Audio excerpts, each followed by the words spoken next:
আমরা এবার আরও একটি টেমপ্লেট নিয়ে আলোচনা করব। আমরা জানি যে ইলাস্ট্রেটরের ফাইল মেনুর নিউ ফ্রম টেমপ্লেট সাবমেনু নির্বাচনের মাধ্যমে অথবা শিফট কন্ট্রোল এন চেপে আমরা আমাদের যে টেমপ্লেট সমূহ রয়েছে তার অ্যাক্সেস পেতে পারি। আমরা এর আগে টেকের আওতাধীন বিজনেস কার্ড কিভাবে ব্যবহার করে কিভাবে বিজনেস কার্ড তৈরি করতে পারি তা দেখেছি। এবার আমরা আরও একটি টেমপ্লেট নিয়ে আলোচনা করব, সেটি হচ্ছে সিডি ডিভিডি প্রিন্ট আইটেমস। এটি নির্বাচন করে আমি নিউ বাটন চাপছি।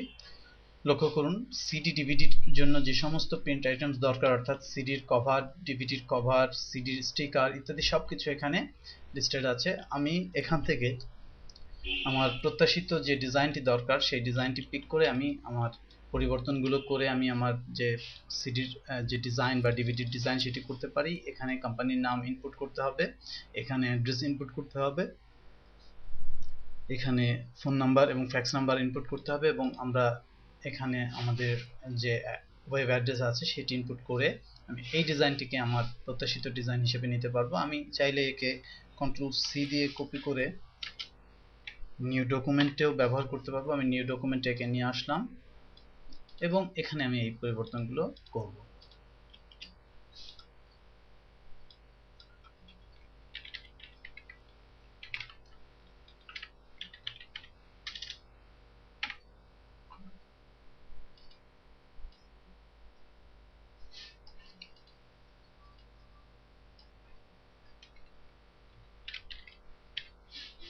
আমি অ্যাড্রেস ইনপুট করছি,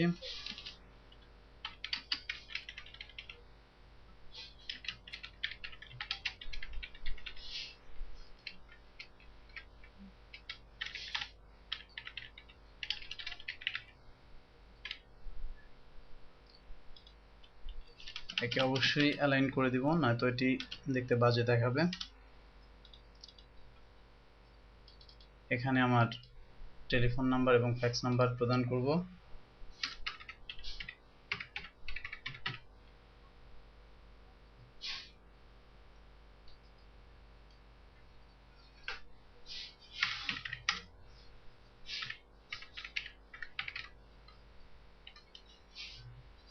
আমি চাইলে একেও অ্যালাইন করে দিতে পারি।